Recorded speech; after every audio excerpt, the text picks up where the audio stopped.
Ok, ce que vous devez déjà savoir est qu'il y a deux styles de sociétés offshore. Donc, on va faire comme ça. Donc, on a là SO pour dire société offshore, SO pour dire encore société offshore. Donc, vous savez déjà qu'on crée une société, c'est pour gagner de l'argent. Donc, lorsque vous avez créé votre société offshore dans un pays et que vous exercez une activité commerciale dans ce pays, c'est-à-dire vous gagnez de l'argent dans ce pays, les impôts qu'on vous impose sont différents que lorsque vous créez une société offshore dans un pays et vous n'exercez aucune activité commerciale dans ce pays. Donc, vous comprenez déjà très rapidement avec moi que lorsque vous allez choisir le pays de juridiction pour créer votre société offshore, il faudrait que vous n'exercez aucune activité dans ce pays. Sinon, les impôts seront beaucoup plus élevés. N'exercez pas d'activité dans le pays dans lequel vous créez votre société offshore. Ça, c'est l'idéal. Ça, c'est pour éviter d'avoir sur votre dos des impôts exorbitants. Ok, on continue. Tout à l'heure, j'ai parlé de juridiction. Quand on parle de société offshore, vous allez entendre parler de juridiction. Comment choisir la meilleure juridiction pour créer sa société offshore? Une meilleure juridiction, ça veut dire quoi? Ça veut dire que le meilleur pays, en fait, quand on dit juridiction, c'est le langage FISTA. C'est pour dire en français facile comment choisir le meilleur pays dans lequel vous allez créer votre société sans avoir trop d'impôts sur votre dos. Donc, c'est à ce moment qu'on parle de juridiction. Donc, quelle est la meilleure juridiction à choisir? Vous savez que le plus important ici, c'est qu'on recherche toujours à économiser. Donc, la meilleure juridiction sera la juridiction qui va nous permettre d'économiser, de dépenser moins. Donc, les juridictions par excellence sur le marché que sont, on a les royaumes, les Royaumes-Unis et on a également les États-Unis. Maintenant, quand est-ce qu'il faut choisir les Royaumes-Unis ou bien quand est-ce qu'il faut choisir les États-Unis? Parce qu'avant qu'on arrive même au niveau des juridictions, vous devez savoir à qui s'adressent les sociétés offshore. Les sociétés offshore sont indiquées pour quel type d'entreprise? En réalité, les sociétés offshore sont indiquées pour les entreprises immatérielles. Vous ne pouvez pas créer une société offshore pour construire les maisons. Donc, les sociétés offshore sont pour les entreprises immatérielles, c'est-à-dire les entreprises qui vont faire dans du freelance, c'est-à-dire les conseils, le dropshipping, l'infoprenariat, la vente de formations en ligne, vous faites des coachings, vous créez les sites internet, vous créez les tunnels de vente, tout ce qui est digital. Donc, tous les services qu'on peut rendre à des personnes étant sur internet, sans sortir d'internet. Montage de vidéos, montage de visuels. Donc, les entreprises offshore sont indiquées pour ce style d'activité. La juridiction idéale en fait pour tout le monde, c'est les Royaumes-Unis. Donc, vous sortez des Royaumes-Unis pour venir aux États-Unis lorsque vous chiffrez déjà gros. Pour ceux qui chiffrent gros là, laissez vos questions dans les commentaires.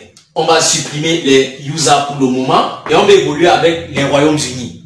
Donc, comme j'ai dit, je ne sais pas si c'est dans la première vidéo, les avantages d'avoir une société offshore sont énormes. L'une d'elles que j'adore et j'affectionne particulièrement, c'est le fait que vous avez les mêmes documents qu'un Américain qui est aux États-Unis, qui a sa société aux États-Unis. Vous n'êtes pas différent. Quand il montre ses papiers quelque part, vous montrez aussi vos papiers. Vous avez les mêmes documents. Ok, maintenant revenons aux impôts qui effrayent tant les gens. Donc dès que vous créez votre société au Royaume-Uni, vous ne commencez pas directement à payer les impôts, non. Vous commencez à payer les impôts lorsque vous atteignez un certain seuil de chiffre d'affaires. Et les impôts varient entre 20 et 30 $. Donc, à supposer que vous faites un chiffre de 30 000 €. Vous faites un chiffre de 30 000 € et on vous demande de payer 30 € d'impôts le mois. Mais, vous voulez pleurer? Donc, ne vous inquiétez pas. Vous commencez à payer des frais lorsque vous faites du chiffre. Donc, tant que vous ne faites pas du chiffre, vous n'aurez pas des frais à payer. D'accord? Lorsque vous allez créer votre société offshore aux États-Unis, au Royaume-Uni, vous obtiendrez vos documents en maxi une semaine. Si vous faites bien les choses. Et comme on a dit dans la première vidéo, quand on parlait du CRS, on a dit que le souci c'est d'avoir notre compte Stripe et notre compte PayPal tranquille. Et on a dit pour cela, il fallait être crédit. Donc maintenant, ici, les Royaumes-Unis appartiennent au CRS. Donc, du coup, quand on aura créé notre société au Royaume-Uni qui appartient au CRS, on sera crédible aux yeux de PayPal.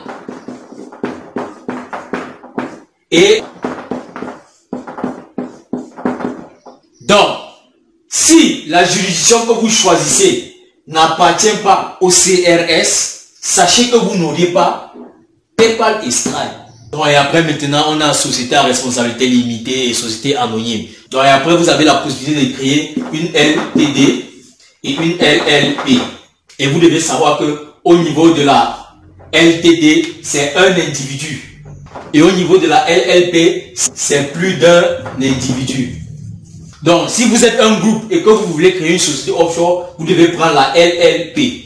Si vous êtes un individu que vous voulez créer votre société offshore, vous devez prendre la LTD. Donc, maintenant pour la création, les documents que vous deviez préparer pour la création, on a votre pièce d'identité, votre CNI, ou passeport. Vous devez également préparer vos relevés bancaires ou permis de conduire. Relevé bancaire ou permis de conduire permettra de vérifier votre adresse de résidence. Très important. Parce qu'en fait, si vous n'aviez pas les relevés bancaires, vous pouvez utiliser votre permis de conduire pour le faire. Vous avez également besoin d'une boîte postale dans votre pays de résidence. Cette boîte va vous permettre de recevoir des documents physiques, s'il y en aura. Par exemple, comme vos cartes bancaires. Dans la plupart des postes en Afrique, c'est moins de 30 000 francs de créer une boîte postale. Généralement, lors de la création de votre société sur les différentes plateformes qu'on va voir tout à l'heure, on vous donne déjà une boîte postale au niveau des Royaumes-Unis. Donc, vos documents arrivent d'abord sur cette boîte postale avant d'être renvoyés sur la boîte postale de votre pays de résidence. Ça, c'est ce qui concerne vos documents physiques. Mais il y en a beaucoup qui viendront par mail. Voilà un peu les différents éléments que vous deviez disposer avant ou pendant la création de votre société offshore. Donc maintenant, après la création de votre société offshore, vous serez obligé de créer des fintech, c'est-à-dire des banques en ligne. J'ai déjà fait beaucoup de vidéos qui vous montrent comment créer vos banques en ligne sur cette chaîne. Donc après, vous trouverez les liens dans la description. Donc maintenant, lors de la création de vos banques en ligne, vous renseignez les données de votre société. Ça veut dire que lorsque vous allez créer votre société, vous ne partez pas directement créer la banque en ligne. Non. Vous patientez qu'on vous donne les documents de votre société. Lorsque vous allez récupérer les documents de votre société, c'est en ce moment que vous allez aller créer votre banque en ligne. Dans les documents de votre société, veillez en sorte qu'il y ait une adresse postale au Royaume-Uni et un numéro de téléphone au Royaume-Uni. Et après avoir créé votre fintech qui est votre banque en ligne, vous allez maintenant créer votre compte PayPal et votre compte Stripe. Et cette fois-ci, c'est des comptes Business, Stripe et PayPal que vous deviez créer. Donc lorsque vous allez créer vos comptes Business, PayPal et Stripe, renseignez également les informations de votre entreprise offshore au Royaume-Uni. Toutes vos informations, en fait, sur toutes vos plateformes doivent être synchrones. C'est-à-dire, on ne doit pas voir une différence. Et là, dorénavant, vous aurez votre compte PayPal et votre compte Stripe. Vous pourriez faire vos transactions, vos va-et-vient financiers sur les plateformes à votre guise. Donc, on va un peu récapituler. Donc, lorsque vous êtes fixé sur votre juridiction, je prends un exemple, les Royaumes-Unis, vous allez décider de faire une LTD ou une LLP.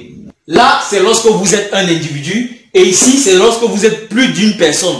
Et vous devez savoir que lorsque c'est une LLP, tout le monde doit être disponible à chaque fois. Donc, et après, je vous ai déjà énuméré tous les différents éléments qu'il faut avoir pour aller créer votre société au Royaume-Uni. Donc, je vais encore insister sur votre adresse et votre numéro de téléphone. Donc, après avoir créé votre société au Royaume-Uni, la prochaine étape, c'est la création de votre fintech.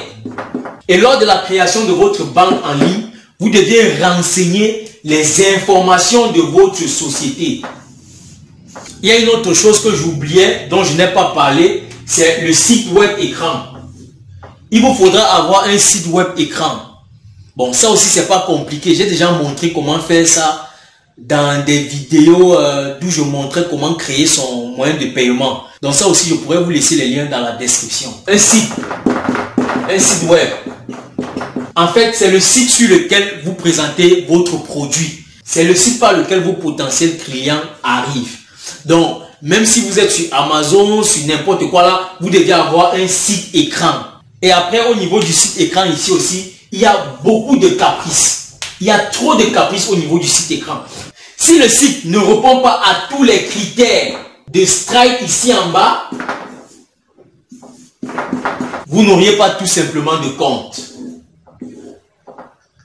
Vous allez créer le compte et quelques temps après, votre compte sera bloqué. Donc, lors de la création de votre site web écran, vous devez veiller en sorte que ce site web là respecte les critères de ce monsieur qui est Stripe. Pour PayPal, ça va. Et c'est ici qu'on fait les gros mouvements. C'est sur Stripe. C'est Stripe. Quand vous voyez une plateforme d'où on paye avec les cartes bancaires, c'est beaucoup plus ce monsieur qui permet de le faire. Il y a d'autres sites qui permettent de payer sur les plateformes avec les cartes bancaires. Mais le plus utilisé dans le monde, c'est Stripe. Donc, comme élément très important, on a ce qu'on appelle les CGV, conditions générales de vente. La FAQ, landing page, mention légale, politique de confidentialité et politique de remboursement. On doit retrouver tous ces éléments sur votre site web écran. Sans ça, ici, ça ne passe pas. Donc après, vous pouvez voir un juriste ou un fiscaliste qui peut vous créer tous ces éléments. Bon, après aussi, si vous voulez, vous pouvez me consulter. Je vous aide à le faire. Donc là, c'était tout. Donc maintenant, on va aller sur mon PC et on va faire ce parcours.